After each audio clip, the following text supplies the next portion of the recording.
Today's topic for discussion is Agaricus. It is a saprophytic fungus and in rainy season it is very common. This is the classification of Agaricus, that is subclass Homobasidiomycetidae, series Hymenomycetes, order Agaricales, family Agaricaceae and genus Agaricus. It is an edible fungus and the agaricus is a common field mushroom. It is edible and it has gill, so that it is gilled fungus. And it is also known by different names in different parts of country. Some mushrooms are deadly poisonous while a few of them are non-poisonous. Okay, mushrooms have great economic importance and agaricus it is a large genus and include several species. The Agaricus campestris is the best known very common edible field mushroom. We can grow it in laboratory as well as in home. And where it occurs, it is a saprophytic fungus. It is usually grow on soil which is rich in humus. It is very common in forest soil because forest soil is rich in humus, and it is also common on open lands and grasslands in rainy season. And the shady places and moist places are more favorable for the growth of agaricus. Hence, in rainy season, it is commonly found growing on rotted logs of woods. Everywhere where the humus is rich, the agaricus occurs. On roots of grasses, it grows as a mild parasite. Okay, how is the structure? Structure of agaricus. The upper part which is observed above the ground surface, that is not a actual fungal thallus, it is a fruiting body. The umbrella-like structure which we can see with naked eye, that is the fruiting body of the fungus. The thallus of actual thallus, the vegetative part of actual fungus is below the soil surface, and thus the mushroom has two parts. Because of this, mushroom has two parts. The underground part, number one, that is vegetative mycelium, which occurs in the soil just below the soil surface, and the aerial portion of the agaricus, it is a fruiting body of the agaricus. Okay, and how is the thallus of the agaricus? How is the mycelium? It has two types of mycelium. Agaricus consists of two types of mycelium, that is primary mycelium, which is also known as monokaryotic mycelium. Okay, and number two, that is secondary mycelium, or it is also called as dikaryotic mycelium. Okay, let us see how is the primary mycelium of agaricus. It is produced by the germination of basidiospores. The basidiospores, it may be positive strained or it may be negative strained, and is of very short duration. It is the first and the initial phase of the fungus.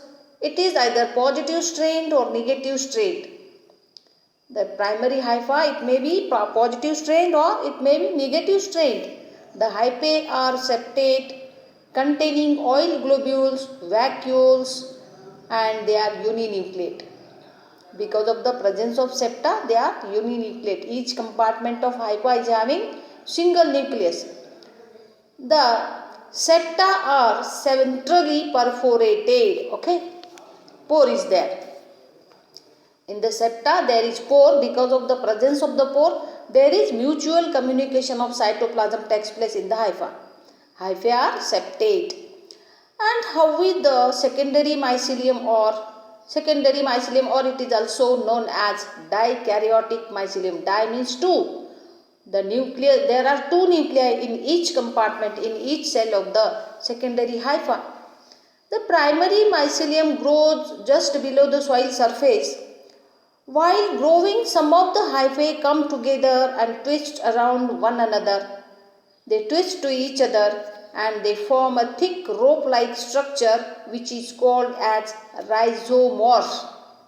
During this process of twisting, two vegetative phases of opposite strain, that is positive and negative, come in contact and fuse.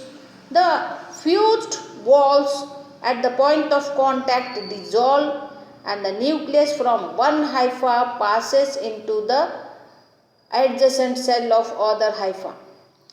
And these two nuclei do not fuse immediately but remain side by side, and this pair of nuclei is called dikaryones. Di means two, karyon means nucleus. Okay. This dikaryotic cell divides and redivides to form a mycelium with dikaryotic cell. It is called secondary mycelium. Okay. At every cell division, the two nuclei of dikaryotic cell divide simultaneously, and due to this, a dikaryotic condition is maintained as shown in the photograph.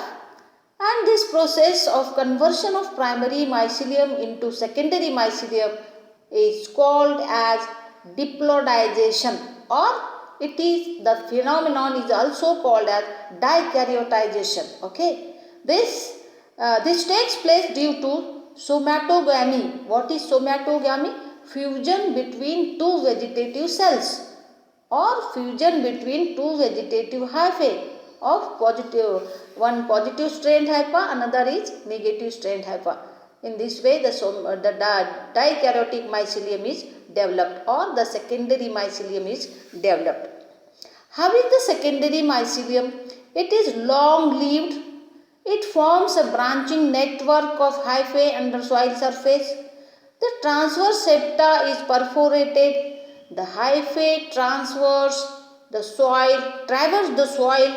They are present below the soil surface, and these hyphae, they form a rhizomorph, that is the cushion-shaped structures of hyphae, that is called rhizomorph, and these hyphae produce fruiting bodies on the soil surface. And how they produce the fruiting bodies, and as the secondary mycelium moves in all directions from the central point, and the fruiting bodies also developed at several points along the circumferences of the circular colony. They form a ring. This ring is also known as fairy ring. Fairy rings are present from year to year with the diameter increasing very slowly. Okay. And how is the fruiting body? The fruiting body of the agaricus, it is also known as basidiocarp, or it is also known as spore producing structure or sporophore. Okay. The fruiting body or basidiocarp, it is umbrella shaped structure. It develops from a secondary mycelium.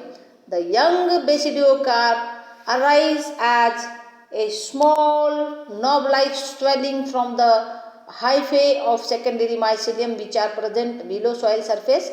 A small white colored knot-like structures developed, and these teeny balls or small round structures represent the button stage of the basidiocarp.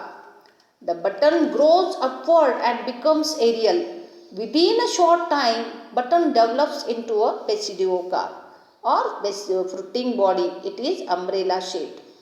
Let us see how is the mature basidiocarp, mature fruiting body or mature sporophore. Okay. It is a massive and a complex structure, and it is about 5 to 12 centimeter in diameter. It is white in color, or sometimes it is brown or cream colored. It has two parts, that is stipe. The stipe, it is a stalk like structure, and a pilus, it is the umbrella like structure. These two structures are there, and the stipe is a thick, fleshy, cylindrical. It is the stalk of the basidiocarp. The entire fleshy stipe is made up of hyphae. It is pinkish in color, and it is usually broader and swollen at the base and is centrally attached to the pilus. Okay, this type of type is present, this type of stalk is present in the fruiting body, that is basidiocarp. Okay, the entire structure appear as an umbrella shaped structure of fruiting body. In young condition, pilus is small globular body and the margin is connected to the upper part of the stipe by a thin delicate membrane which is called the velum. As the pilus enlarges, velum remains attached to the stipe in the form of ring, so that the structure is called as annulus. Okay. In some cases of poisonous mushrooms such as Amanita, the young basidiocarp is completely surrounded by membranous structure which is called universal veil. Okay.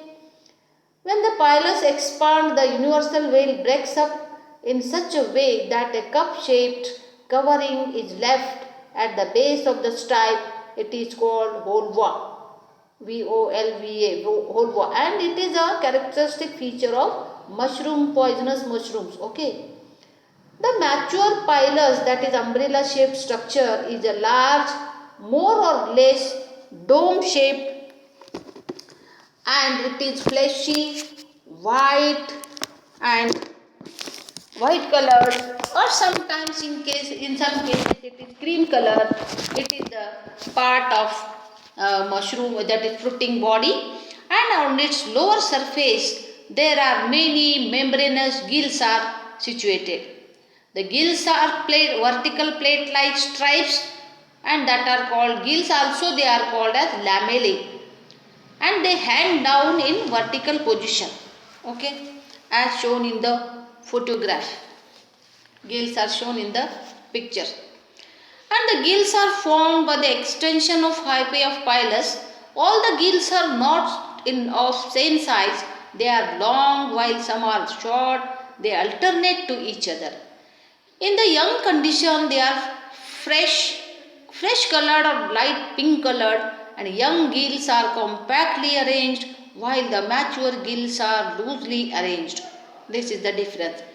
They are dark brown or purplish in color. This is the structure of basidiocarp or fruiting body of the agaricus, fruiting body of agaricus, which is aerial. And let us see the internal structure of the gill. How is the gill? Gill, it is a membranous structure, membrane like, very thin, and whenever you take the internal section of the gill, the details which consist of trama, subhymenium and hymenum. Let us see how is the internal structure of gill. The entire sporophore of the basidiocarp is composed of a mass of hyphae of secondary mycelium. The entire fruiting body, that is made up of secondary mycelium only. They are closely interwoven to form a pseudoparenchymatous tissue. In the stipe region, in the stalk region of the fruiting body, the hyphae run parallel up to pilus and then radiate outward. Okay. The hyphae are compactly arranged in the peripheral region called cortex, and in the central region the hyphae are loosely arranged and they show intercellular spaces between them. This region is called medulla. Both the stalk and the pilus show such type of structure. How is the gill? Structure of the gill. The gill shows complex structure. It is made up of hypal branches which are closely interwoven and they are closely compactly arranged to form a thin plate. The vertical section of the gill shows three distinct regions. If you take the section of gill, there are three distinct regions. The central region of the gill, it is known as trama, and it is the hyphae which are situated in trama region, they are slightly loose, and because of this they there are some interhyphal spaces are seen, and they are supporting the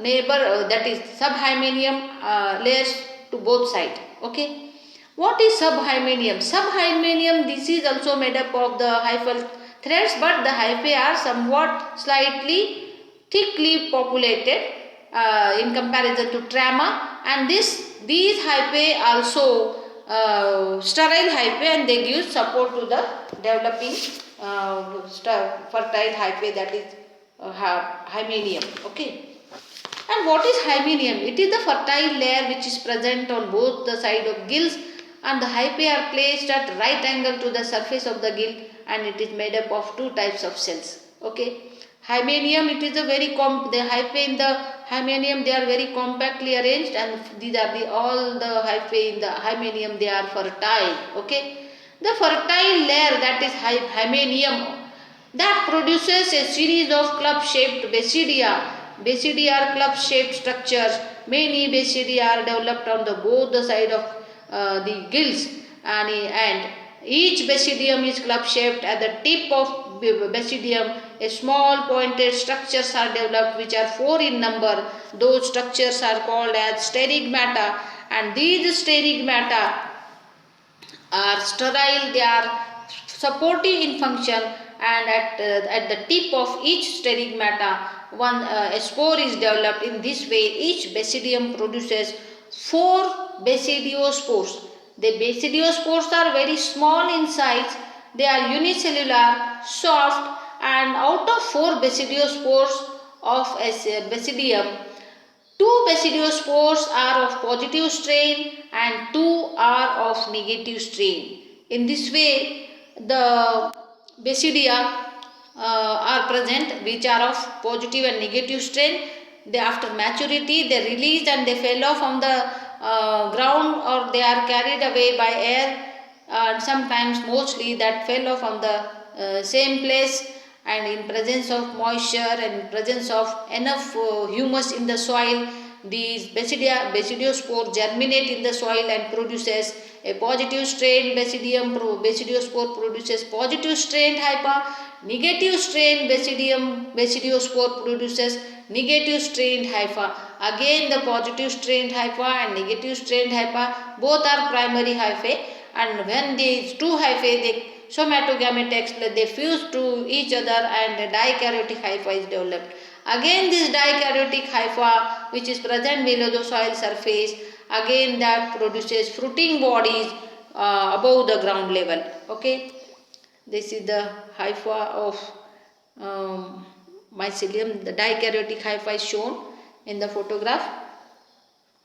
In this way, the again dikaryotic mycelium, which is present below the soil surface, that produces a numerous fruiting bodies above the soil surface. This is the life cycle of Agaricus. Next. Thank you very much. Save trees, save earth.